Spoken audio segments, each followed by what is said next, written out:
खुलुमबाय गिबियावनो नोंथांमोनखौ बयखौबो सोरजिदा क्रिएटिभिटी चेनेलाव बरायनायजों लोगोसे फुंबिलिनि गाहाम हामलायनायखौ बावहरग्रोनाय जाबाय। दिनैनि माखासे निउस आपडेटफोरखौ नोंथांमोननि सिगाङाव फोरमायथिना होनो आवगायनाय जालायबाय। नोंथांमोनहा भिडिअखौ नायनानै मोजां मोनोब्ला लाइक खालामगोन होनना आसा खालामबाय। लोगोसे इउटिउब चेनेलखौ दाबो साबस्क्राइब खालामाखैबा साबस्क्राइब खालामनानै लानो थाखाय गुरै खावलायनाय जाबाय। थ' बिदिब्ला जोङो भिडिअखौ जागायनोसै।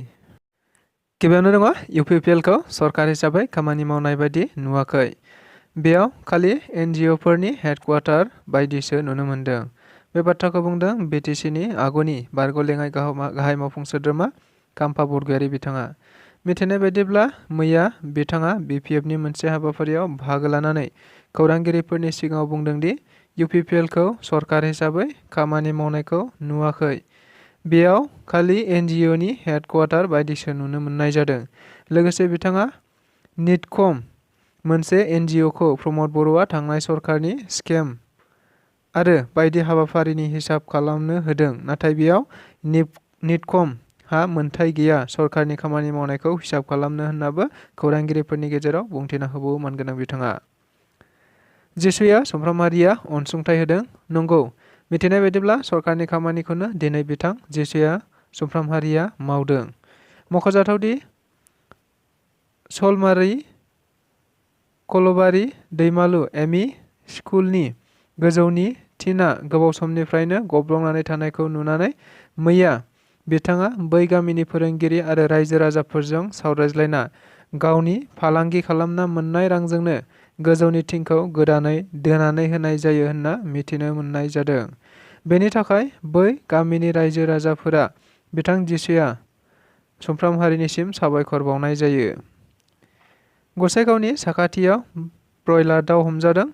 जों बयबो मिथिगौ आथिखालाव दाउ आरो अमाखौ लानानै आसामनिफ्राय लांलाय लाबोलाय खालामनायखौ आसाम सरकारा आबुङै बन्द' खालामनायखौ। नाथाय माखासे बेबायदि फालांगिफोर दं जायफोरा सरकारनि आयेनफोरखौ मानिया। थिग बेबायदिनो मैया गसाइगावनि साखाथियाव थानाय आसाम आरो सोनाब बंग'नि सिमनायाव ब्रयलार दाउजों आबुं गंथाम गारिखौ हमनो मोननाय जायो।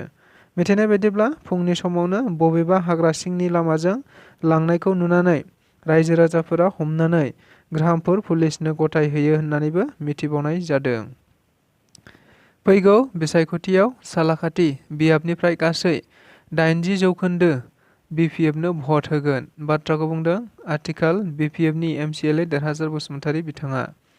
जों बयबो मिथिगौ फैगौ 2024 मायथाइयाव जानो गोनां लक सभानि MP बिसायख'थिखौ नोजोर बोनानैनो BPF राजखान्थि दोलोआ दायो गासै BTC-आवनो बायदि हाबाफारि लानानै खामानि मावबाय थादों।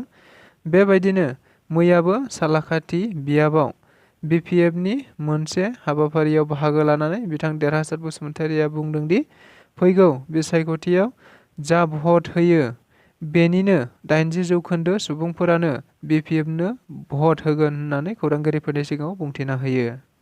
फैगौ मे दानावनो 40,000 आरोबाव लाइमोनफोरखौ साख्रियाव थिसनथाइ होगोन।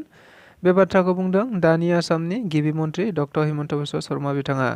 जों बयबो मिथिगौ मानगोनां आसामनि गिबि मन्थ्रि डक्टर हिमन्त बिश्व शर्मा बिथाङा थांनाय समाव बिसायख'थिनि फोसावदिंनायाव खोथा होनाय बायदियैनो आसामाव 1 लाख साख्रि होगोन होननायखौ फैगौ मे दानावनो 40,000 लाइमोनफोरखौ साख्रियाव थिसननायनि गेजेरजोंनो 1 लाखखौ आबुं खालामगोन होनना मिथिनो मोननाय जादों।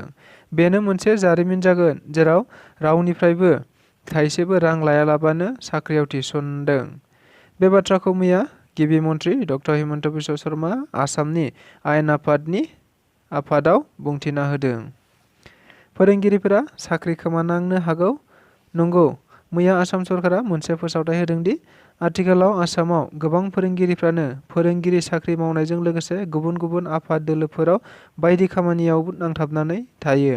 बेखौ नोजोर बोनानैनो फैगौ 25 मार्चनि सिगाङावनो गाव गावनि फरायसालियाव थांनानै फोरोंथाय हैनो थाखाय खावलायनाय जायो। लोगोसे नङाब्ला फोरोंगिरिनि दान बान्थाया दानजागोन आरो नङाब्ला सोलोंथाइ बिफाना बेनि सायाव गोख्रों नोजोर होनाय जागोन जेराव फोरोंगिरिया गावनि साख्रिखौ खोमानानै लानो गोनांबो जानो हागौ होननानै मख'नाय जादों। बेजों लोगोसे दिनै रादाबा बेखिनियानो। गोजोन्थों।